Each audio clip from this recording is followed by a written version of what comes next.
ABC Listen. Podcasts, radio, news, music, and more.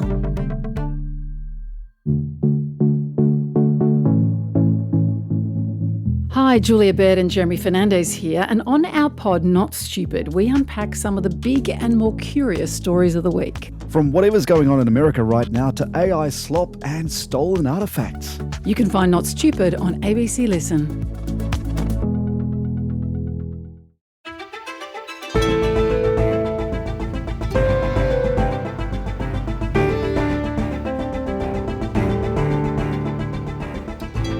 We know Donald Trump doesn't like losing elections. He's still claiming that the 2020 poll was rigged and stolen. Now, with the midterms in just over 8 months' time, there's concern he's trying to fiddle with the voting system. Today, law professor Rick Hasen from UCLA on Trump's tactics and whether he can get away with trying to meddle with US democracy again. I'm Sam Hawley on Gadigal land in Sydney. This is ABC News Daily.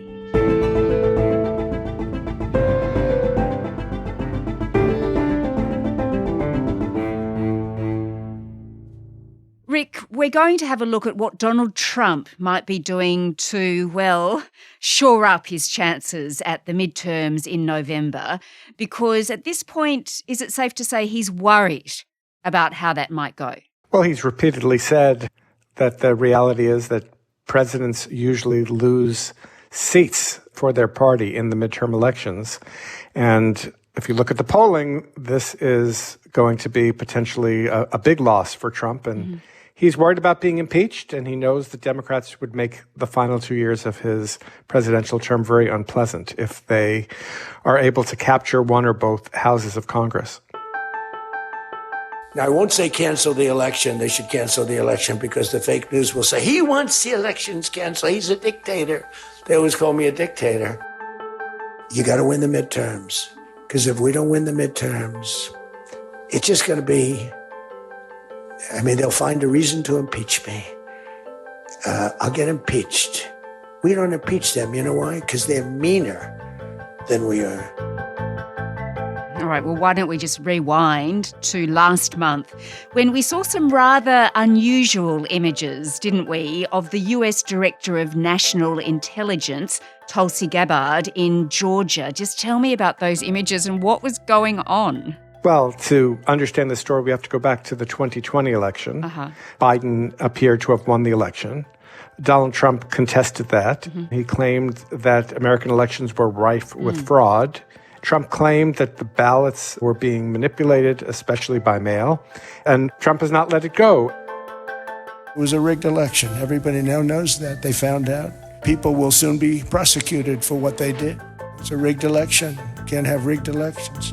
So Trump sent one of the FBI agents to a federal judge who issued a search warrant and allowed the FBI agents to seize the ballots for Fulton County, Georgia, that includes Atlanta, and to have those ballots taken, we don't know where, for some kind of examination, as well as other materials related to the 2020 election.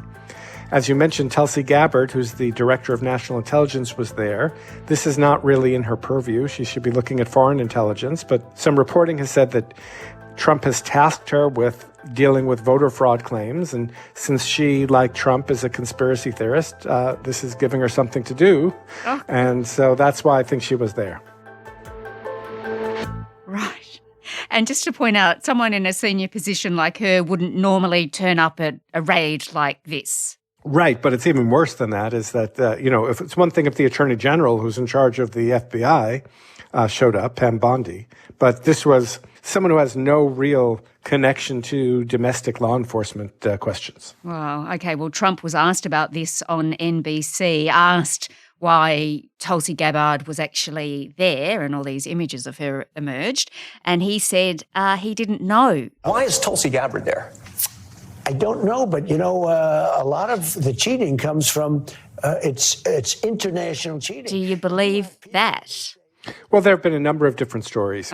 He said he didn't know she was there. He said that the Attorney General, Pam Bondi, sent her there. She took a lot of heat 2 days ago because she went in at Pam's insistence. She went in and she looked at votes that want to be checked out from Georgia. Pam Bondi said that Trump wanted her there. We do know that when she was there, Trump called her on her cell phone, and he spoke on speakerphone briefly to the FBI agents who were conducting the raid to kind of give an attaboy, good job. And also something very improper. You generally don't want the president to be involved in any law enforcement efforts. It can taint the process and suggests perhaps if there were ever any criminal charges that this is some kind of political payback or retribution or something like that. So just explain, though, this raid and how that plays into the midterms. Okay, so I think there are two stories that we might tell about this raid, digging up this old controversy.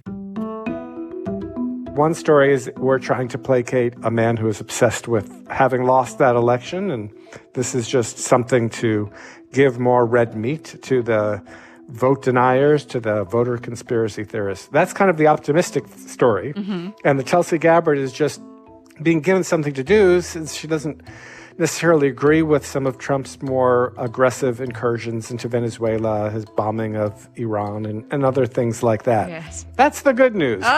Right. The bad news is this is a kind of test run for 2026. Mm-hmm. And this is where I have some concerns. It would be much, much worse if there would be a seizure of ballots during a live election when the ballots were being tabulated or during the period when there might be a recount. Once the ballots leave the custody of local election officials, we don't know that the count would be accurate. Ballots could be added, they could be subtracted, they could be changed. And so it's very dangerous if there's even a thought that this could happen. And in an interview that Trump gave a few months ago, he said that one of his regrets about 2020 was that he didn't order the military to seize ballot boxes. And so that tells you this is not something that's out of the question, even though I don't think it's likely. And it's not even just Georgia, is it? The Department of Justice is after the electoral rolls in like 20 states at this point.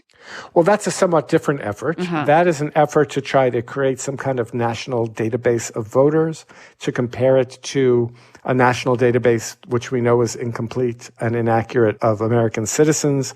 And I think to use that as a pretext to argue that there's a lot of fraud because they're going to find some duplicates. They're going to find some names of people who might appear to be non-citizens. But I think this is to try to gear up the atmosphere for making voting harder. And just before we got onto this interview, I saw that the United States House of Representatives passed a controversial bill called the SAVE Act, which would make voter registration much harder. It would require that people provide documentary proof of citizenship like a birth certificate or a naturalization certificate. We don't have national identity cards in the United States, so people don't have these things at their fingertips to establish their citizenship. It passed in the House. It will likely die in the United States Senate, but it certainly is a worrisome development. And I have actually also, Rick, seen suggestions that on voting day, Trump might send ICE agents out to polling booths. Well, that was a sort of suggestion made by Steve Bannon, who's a former advisor to him and, of course, now a podcaster. Right. We're going to have ICE surround the polls come November. We're not going to sit here and allow you to steal the country again. And you can whine and cry and throw your toys out of the pram all you want, but we will never again allow an election to be stolen. What do you make of that? And, I mean, how detrimental could that be in terms of people turning out to vote? Well, first of all, Steve Bannon is the person who is famous for saying that they should flood the zone with shit. And so this is someone who knows how to spread disinformation, make liberal people's heads explode. So I don't take what Steve Bannon says seriously. Okay. I had been concerned about military exercises, something ICE agents, National Guard around polling places, which would be illegal. There's a federal statute that says that armed forces need to stay away from the polls. I think that the terrible events in Minnesota probably make it much less likely that this would happen. If there were actually troops going into the streets to try to interfere with elections, I think people would crawl over glass to go vote. I think it would have the opposite reaction. I think it's much easier if you're trying to manipulate an election to do it on the back end rather than the front end when the ballots are being tabulated.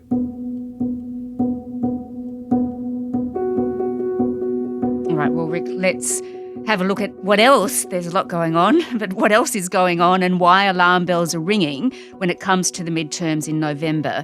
Now, after these raids that we mentioned in Georgia, Trump, he began talking about nationalizing or taking over the running of elections. The Republicans should say, we want to take over, we should take over the voting in at least 15 places. The Republicans ought to nationalize the voting. And we have states that are so crooked. And they're counting. So what's that all about? What's he been saying? Well, he made a few comments about nationalizing elections, and he said he would do this in 15 different places. He later said, identifying some of those places as Detroit, Philadelphia, and Atlanta. These are all Democratic cities with large minority populations. I don't think it's a coincidence. You know, there's a kind of dog whistle, race baiting in Trump's comments.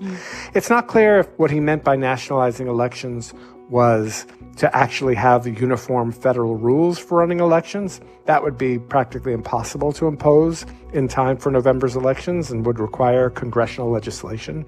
I think what he may have meant, although I'm not a mind reader, so I don't know for sure, I think what he may have meant is that he wants to have federal oversight in places where he claims the voting is fraudulent. That, suggests the kind of possibility of sending in federal agents to watch the tabulation or even seizing ballot boxes, things like that.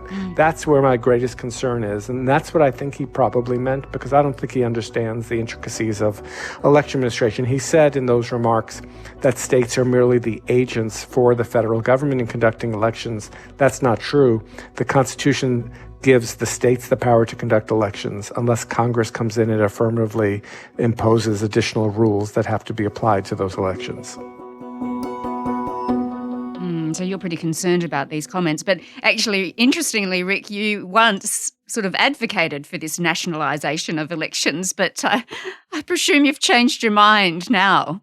So back in 2004, I came to Canberra and I learned about the AEC and I saw how well things are run. I also looked at Canada, where they have very good nonpartisan national election administration. And I thought this would be a good model for the United States. We have so many different electoral jurisdictions using different machinery and different rules.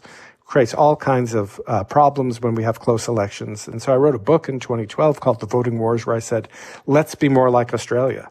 And I now believe that the American democracy is too weak to do that. Because if we had a national body that was administering elections, just like Trump is trying to assert his executive authority over different parts of the government, like the Federal Reserve, they're supposed to be independent of presidential power, he would assert his authority over any kind of election authority. And so I no longer think the United States is mature enough to be able to have national nonpartisan election administration. Wow. All right. Well, why don't we look then at that notion about democracy and what is actually going on in the United States at the moment. Given all we've discussed about the midterms and what's going on in the lead up to them, how concerned are you that they will be fair and democratic? Well, I think the idea is that now is the time to prepare. Now is the time to be resilient. Now is the time to figure out what to do if Trump tries to do these various things. If the polling is correct, right now the Democrats would capture many, many seats. If the election is a blowout, then Trump-attempted interference wouldn't be likely to make a difference. I think, right now that's the most likely scenario. It's just if it's very close, and especially if it's very close and we're waiting for weeks from results from some states that take a long time to count their ballots, like California, that's when I think we'd be in a very dangerous period where Trump would be trying to interfere with how the tabulation of ballots would be taking place. That's if control of the House of Representatives were at stake. And, ultimately, you've got the courts, you've got the states, and you've got the American people who are going to be the bulwarks against any attempt to interfere with the election. So while I'm nervous, I do think that this is on Americans' radar. People are paying attention to this, and that's good. It won't be like 2020 where all of a sudden we have an event like January 6th and people had no idea where this was coming from, despite the fact that many of us in the field were warning that just such a thing could take place. Yeah, I was going to say, you've painted a pretty bleak picture, but would Americans really stand for this stolen election idea for a second time? I think that there would be tremendous resistance if there were federal troops going in to seize ballot boxes. I think you'd have major nonviolent resistance by American people, and you'd have courts getting involved. And so I do think that ultimately American democracy can survive Donald Trump, but it might not be easy.